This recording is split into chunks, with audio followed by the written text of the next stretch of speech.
Welcome back. You're watching ED Insight.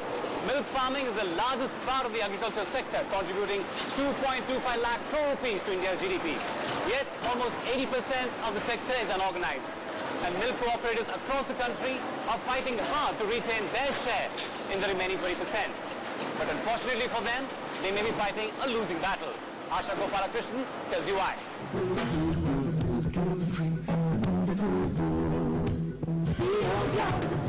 This lip-smacking jingle of the 90s did not just whet India's appetite for milk, it also symbolized sustainable development for millions of the country's milk farmers. For years, the cooperative model has stirred the growth of India's white revolution. But that dream is slowly turning sour. Cooperatives have moved on from being organizations that primarily protect the interest of milk producers to political lobbies wielding great power. And where there is power, conflicts are bound to come calling.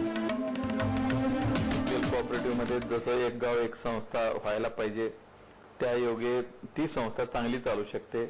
Each village should have only one cooperative to deal with competition and adulteration.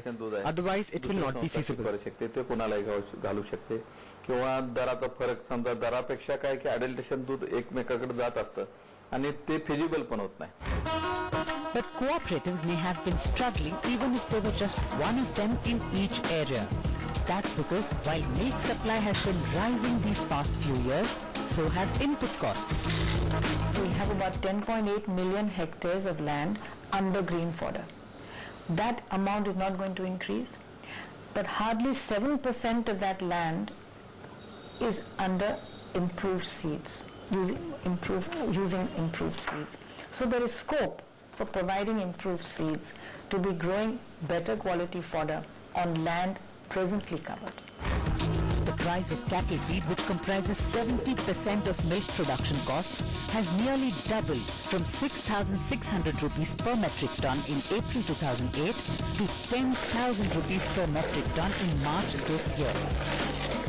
That's because the cost of major inputs for manufacturing cattle feed like de-oiled rice bran, rice polish fine, jowar and molasses have been rising these past 5 years. Milk cooperatives attribute a part of the rise in prices to India's increasing exports of oil meals, which are extractions of sunflower, cottonseed, soya bean, groundnut, rice bran and rapeseed, which are important ingredients in manufacturing of cattle feed. When you export meal, you're actually exporting proteins. Now that protein should actually go to feed your cattle. But unfortunately we are exporting, and I will not be surprised if the people who import from us are able to export milk to us in the days to come. These rising costs and subsidies to milk farmers are making cattle feed plants run by cooperatives unviable. Costs are rising and margins are under pressure. To beat the heat, cooperatives have increased the cost of milk across cities. For instance, a few months ago in Mumbai, all major milk cooperatives like Mahananda, RA, Gokul, Amul and Varna announced a hike of 2 rupees a litre. Mother Dairy in Delhi hiked prices by 1 rupee, and so did brands in Kolkata. But a price hike is a short-term solution. In the long run, cooperatives will have to cut costs while they raise productivity, and many of them are already doing that. As long as you have a value addition to offer and you have a relevance with the consumer, your ability to derive a value and to derive a price from it, and thereby making yourself more sustainable. But slashing costs and expansion alone can't help the industry much, because milk cooperatives have a fundamental problem with their value chain. We are talking about the acute shortage of cold storages in the country. We need to have a cold chain right from milk production up to the consumer. So therefore, we want to chill milk right there at the village level, then bring it in milk tankers to Gokul Dairy in Kolhapur, and then again transport it to the Mumbai or Pune or whatever consumers, wherever they are. Despite those efforts, the spoilage rate is about 1% to 3% annually. To beat this, cooperatives need to either innovate their products so that they have a longer shelf life or have a solid supply chain. Both solutions need capital, and that's the root of the problem. Many cooperatives have been unable to scale up simply because of lack of capital.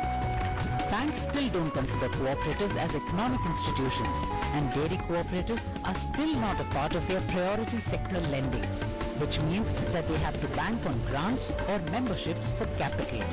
But memberships need to come in large numbers because they are dealing with small and marginal farmers. There's a lot of non-business baggage, which the cooperatives carry. For example, every member is allowed one vote, irrespective of the milk he is contributing to the cooperative society. This needs to be revisited in terms of how some policy reforms are needed. Secondly, also urgent market reforms are needed in the sense that let the village level society be allowed to sell milk to the highest bidder on a sustainable basis. The industry is asking the government to grant it agricultural status, considering that it is the highest contributor to the overall agricultural output. But that may not happen anytime soon. That's because even though cooperatives function like semi-quasi bodies, they are not strictly regulated. And even though the Agriculture Ministry is responsible for this sector, the centre has stayed at an arm's length because cooperatives are a state issue. Historically too, the government has kept its distance from milk cooperatives, or at least apparently so. Amul, which paved the way for India's cooperative movement, is known to have been successful because of no political interference. But the environment has changed since then, and quite radically so.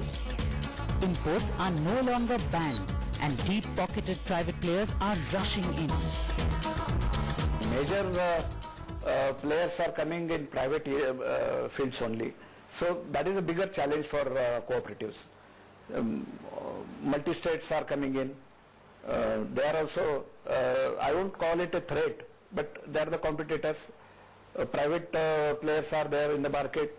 They don't have this type of overhead expenditure, like 6-pay commission they don't pay. There are many other rules and regulations in their favor. Bharat cooperatives finally turned to the Prime Minister's office for help. In a memorandum submitted in March this year, 14 leading cooperatives or the Dairy Cooperative Network have admitted that the sector faces serious inadequacies in governance, including the board's roles and responsibilities. They have stated that they are unable to ensure active membership and stop speedy exit of non-user members, and are unable to attract and retain competent professionals. They have urged the Prime Minister to review the cooperative movement of India, which is now more than 100 years old. To be fair, not all cooperatives are painting such a sorry picture. Some of them are gearing up to take on private players by venturing into new territories. The good news though is that cooperatives still control about 60% of India's organized milk market. And if they have their way, Operation Flood will soon be rolled out the second time round. So how are private players planning to take on these giants? We'll find out after this short break. Stay with us.